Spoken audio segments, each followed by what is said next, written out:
ಪ್ರಸಂಗದಲ್ಲಿ ದ್ರೋಣಾಚಾರ್ಯರು ಪಾಂಡವರ ಬಗ್ಗೆ ಹೇಳಿದ ಮಾತನ್ನು ನಿನ್ನೆ ದಿವಸ ಕೇಳಿದ್ದೀರಿ. ಭೀಷ್ಮಾಚಾರ್ಯರು ಹೇಳುವ ಮಾತುಗಳನ್ನು ಕೇಳಿ.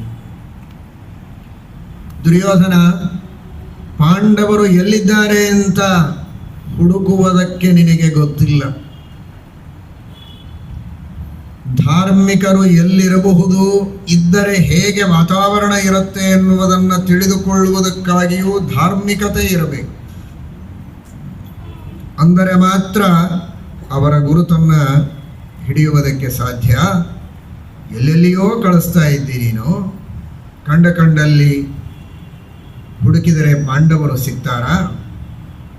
ಸರ್ವಲಕ್ಷಣ ಸಂಪನ್ನಾಹ. ಅವರು ಬದುಕಿದ್ದಾರೋ ಸತ್ತಿದ್ದಾರೋ ಗೊತ್ತಿಲ್ಲ. ಪ್ರಾಯ ಅವರು ಇರಲಿಕ್ಕಿಲ್ಲ, ನೀವು ನಿಶ್ಚಿಂತರಾಗಿರಿ ಅಂತ ಗೂಢಚಾರರು ಹೇಳಿದರೆ ನೀನದಕ್ಕೆ ಜೋರಾಗಿ ತಲೆ ಅಲ್ಲಾಡಿಸ್ತಾ ಇದ್ದೀಯಲ್ಲ.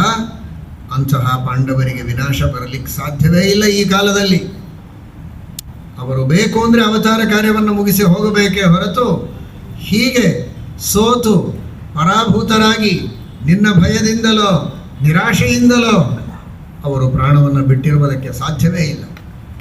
ಏನು ಶಾಸ್ತ್ರದಲ್ಲಿ ಹೇಳಿದಂತಹ ಲಕ್ಷಣಗಳಿವೆ ಅಂತಹ ಎಲ್ಲ ದೈಹಿಕ ಲಕ್ಷಣಗಳಿಂದಲೂ ಕೂಡಿದವರು ಅವರವರ ಯೋಗ್ಯತೆಗೆ ತಕ್ಕಂತೆ. ಭೀಮಸೇನ ದೇವರಲ್ಲಿ ಪರಿಪೂರ್ಣವಾಗಿ, ಇನ್ನುಳಿದವರಲ್ಲಿ ಯಥಾಯೋಗ್ಯವಾಗಿ ಲಕ್ಷಣಗಳಿವೆ. ಸರ್ವಲಕ್ಷಣ ಸಂಪನ್ನಾಹ ಸಾಧುವ್ರತ ಸಮನ್ವಿತಾಹ ಶ್ರುತವೃತ್ತೋಪಪನ್ನಾಶ್ಚ ನಾನಾಶ್ರುತಿ ಸಮನ್ವಿತಾಹ. ಎಲ್ಲ ವೇದಗಳ ನಾನಾ ವಿಧವಾದ ಶಾಖೆಗಳು, ಸ್ಮೃತಿಗಳು, ಅಲ್ಲಿ ಹೇಳಿದ ಆಚಾರ ವಿಚಾರಗಳು, ಅಲ್ಲಿ ಹೇಳಿದ ಅನುಷ್ಠಾನಗಳು, ಇವುಗಳೆಲ್ಲವನ್ನು ಮಾಡತಕ್ಕಂಥವರು. ವೇದದಲ್ಲಿ ಹೇಳಿದ ಒಂದು ಜಪ, ಒಂದು ವ್ರತವನ್ನು ಸರಿಯಾಗಿ ಶ್ರದ್ಧೆಯಿಂದ ಮಾಡಿದರೇನೆ ಮನುಷ್ಯನನ್ನು ಕೈ ಹಿಡಿಯುವವರು ಯಾರಿರೋದಿಲ್ಲ. ಅಂಥದ್ದು ನಾನಾಶ್ರುತಿ ಸಮನ್ವಿತ ಶ್ರುತವೃತ್ತೋಪಪನ್ನಾಶ್ಚ ವೃದ್ಧಾನುಶಾಸನೆ ಲಗ್ನಾಹ ಸತ್ಯವ್ರತ ಪರಾಯಣಾಹ. ಹಿರಿಯರ ಮಾತನ್ನು ಎಂದಿಗೂ ಉಲ್ಲಂಘನೆ ಮಾಡದೇ ಇದ್ದವರು ಅನ್ನುವುದು ಬಹಳ ದೊಡ್ಡದಾದ ಕ್ವಾಲಿಫಿಕೇಶನ್ ಅವರದು. ಯಾರು ವೃದ್ಧರಿಗೆ ಎದ್ದು ನಮಸ್ಕಾರ ಮಾಡ್ತಾರೆ ಅವರಿಗೆ ದೀರ್ಘಾಯುಷ್ಯ ಬರ್ತದೆ ಅಂತ ಕೆಲವು ದಿನಗಳ ಹಿಂದೆ ಕೇಳಿದ್ದೀರಿ, ಅನೇಕ ಬಾರಿ ಕೇಳಿರ್ತೀರಿ. ದೊಡ್ಡವರು ಬಂದಾಗ ಎದ್ದು ನಿಲ್ಲದೇ ಇದ್ರೆ ಆಯುಷ್ಯ ಹಾನಿ, ಎದ್ದು ನಿಂತರೆ ದೀರ್ಘಾಯುಷ್ಯವನ್ನು ಪಡೀತಾನೆ ಅಂತ. ಅಂಥದ್ದು ಯಾವಾಗಲೂ ವೃದ್ಧರ ಆಜ್ಞೆಯನ್ನು ಪರಿಪಾಲನೆ ಮಾಡ್ತಾ ವೃದ್ಧರ ಮಾರ್ಗದರ್ಶನದಲ್ಲಿ ಜೀವನವನ್ನು ಮಾಡ್ತಾ ಇದ್ರೆ ಅವರ ಆಯುಷ್ಯ ಎಷ್ಟು ದೀರ್ಘವಾಗಿರುತ್ತದೆ ಅಂತ ಏನು ಹೇಳಬೇಕು. ಯಾವ ವೃದ್ಧರ ಮಾತನ್ನು ಎಂದೂ ಕೇಳದಂತಹ ನೀನೇ ಮೂರ್ಖ, ಆಯುಷ್ಯಹೀನನಾಗಿದ್ದಿ. ನಿನ್ನ ಮರಣ ಹತ್ತಿರ ಬಂದಿದೆ. ದೀರ್ಘವಾದಂತಹ ಆಯುಷ್ಯ ಸಂಪನ್ನರಾಗಿದ್ದಾರೆ. ಕಾರಣ ಅದಕ್ಕೆ ಬೇಕಾದಂತಹ ವೃದ್ಧರ ಸೇವೆ, ವೃದ್ಧರ ಅನುವರ್ತನೆ, ವೃದ್ಧರ ಆಜ್ಞೆಯ ಪಾಲನೆಯನ್ನು ಮಾಡುವಂತಹ ಪಾಂಡವರು. ಅವರ ಬಗ್ಗೆ ಹಗರಾಗಿ ಚಿಂತನವನ್ನು ಮಾಡಬೇಡ. ತಮ್ಮ ಧರ್ಮವನ್ನು ತಾವು ಅನುಷ್ಠಾನ ಮಾಡ್ತಾ ಇದ್ದಾರೆ. ಧರ್ಮತಶ್ಚೈವ ಗುಪ್ತಾಸ್ತೆ ಸುವೀರ್ಯೇಣ ಚ ಪಾಂಡವಾಹ. ತಮ್ಮ ಧರ್ಮದಿಂದ ತಾವು ಸುರಕ್ಷಿತರಾಗಿದ್ದಾರೆ. ಎಲ್ಲರೂ ತಿಳಿಯಬೇಕಾದದ್ದು ನಮ್ಮನ್ನು ರಕ್ಷಣೆ ಮಾಡುವುದಕ್ಕೆ ಯಾರಿದ್ದಾರೆ ಅಂತ.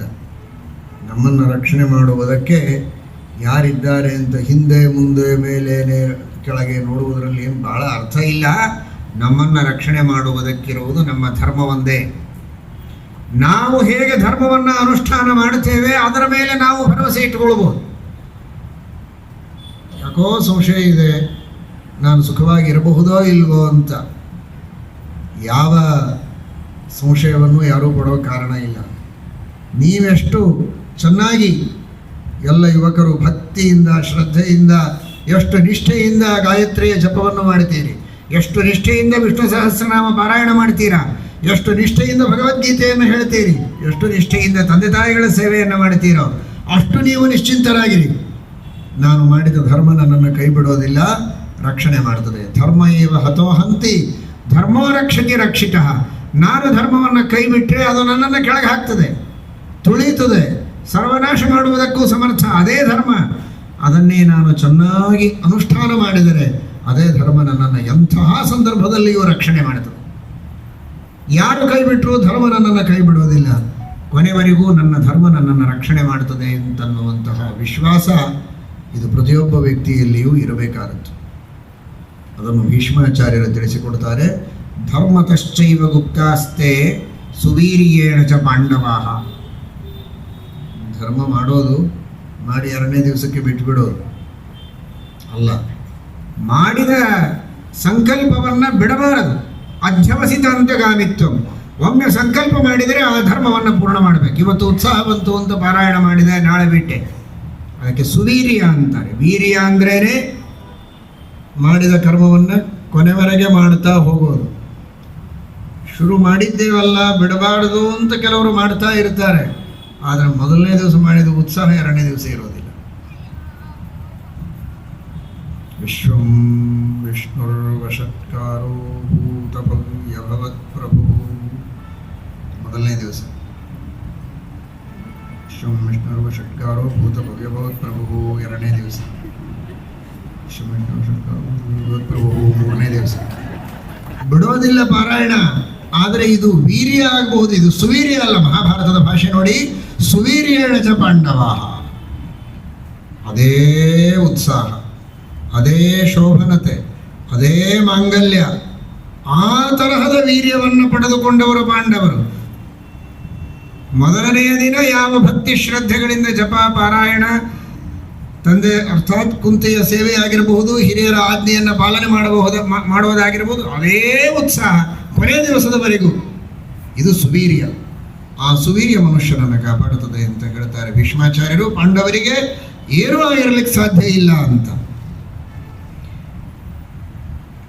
ಯುವಕರೆಲ್ಲ ಅರ್ಥ ಮಾಡಿಕೊಳ್ಳಿ, ಯುವಕರಾಗಲಿ ಯುವತಿಯರಾಗಲಿ, ನಾವು ಧರ್ಮವನ್ನು ಎಷ್ಟು ಚೆನ್ನಾಗಿ ಮಾಡ್ತಾ ಇರಬೇಕು ಅಂದರೆ, ಭೀಷ್ಮಾಚಾರ್ಯರು ತಾತ, ಪಾಂಡವರ ತಾತ, ಪಿತಾಮಹರಾದ ಕುರುಕುಲ ಪಿತಾಮಹರಾದ ಭೀಷ್ಮರು ಯಾವ ಮಾತನ್ನು ಪಾಂಡವರ ಬಗ್ಗೆ ಹೇಳಿದರೋ, ಪಾಂಡವರೆಲ್ಲ ಯುವಕರು, ಬಾಲಕರು ಅಂತ ಕೇಳಿದ್ದೀರಿ ಮೊನ್ನೆ, ನೆನಪಿದೆಯಲ್ಲ? ಪಾಂಡವರ ವಯಸ್ಸಿನ್ನು ಬಾಲ್ಯ, 100 ವರ್ಷದ ಒಳಗೆಲ್ಲ ಬಾಲ್ಯ ಅಂತ ದ್ವಾಪರ ಯುಗದಲ್ಲಿ.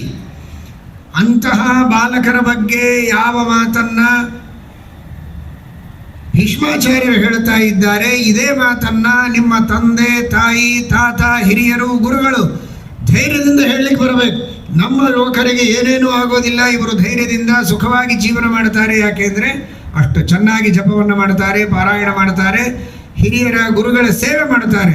ಇವರಿಗೆ ಏನೇನೇನೇನೂ ಆಗೋದಿಲ್ಲ, ಎಲ್ಲಿ ಹೋದರೂ ಗೆದ್ದು ಬರ್ತಾರೆ ಎನ್ನುವ ಭರವಸೆ ನಿಮ್ಮ ಬಗ್ಗೆ ಮೂಡಿದರೆ ನೀವು ಗೆದ್ದಂತೆ.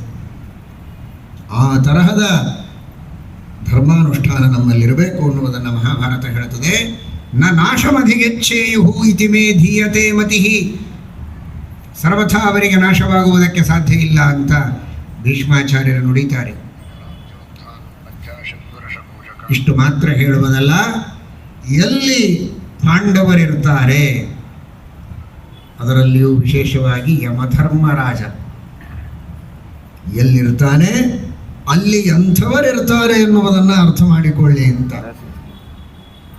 ಭಾರೀ ಸತ್ಯವಂತ ಯಮಧರ್ಮರಾಜ ಅನ್ನೋದು ನಿಮಗೆಲ್ಲ ಗೊತ್ತು. ಎಂದೆಂದೆಂದೆಂದೂ ಸುಳ್ಳು ಮಾತನಾಡೋದಿಲ್ಲ ಅನ್ನೋದಕ್ಕೆ ಉದಾಹರಣೆ ಕೊಡ್ತಾರೆ ಯುಧಿಷ್ಠಿರ. ಅಂತಹ ಸತ್ಯವಂತ, ಸ್ವಯಂ ಧರ್ಮರಾಜನ ಅವತಾರ, ಯಮಧರ್ಮನ ಅವತಾರ, ಅವನ ಹೆಸರು ಧರ್ಮರಾಜ.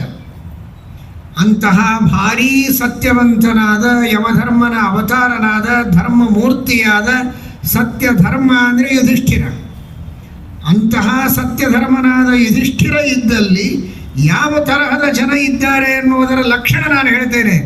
ಸುಲಭವಾಗಿ ಯುಧಿಷ್ಠಿರ ಸಿಗ್ತಾನೆ ನಿನಗೆ. ಅದು ಬಿಟ್ಟು ಸುಮ್ಮನೆ ಯಾರೋ ಗೂಢಚಾರನ್ನು ಕರೆಸಿ ಅಟ್ಟದ ಮೇಲೆ ನೋಡದೆ, ಗುಡ್ಡದ ಕೆಳಗೆ ನೋಡದೆ, ಗುಹೆಯಲ್ಲಿ ಹುಡುಕಿದೆ, ಇದು ಹುಡುಕೋ ರೀತಿಯ?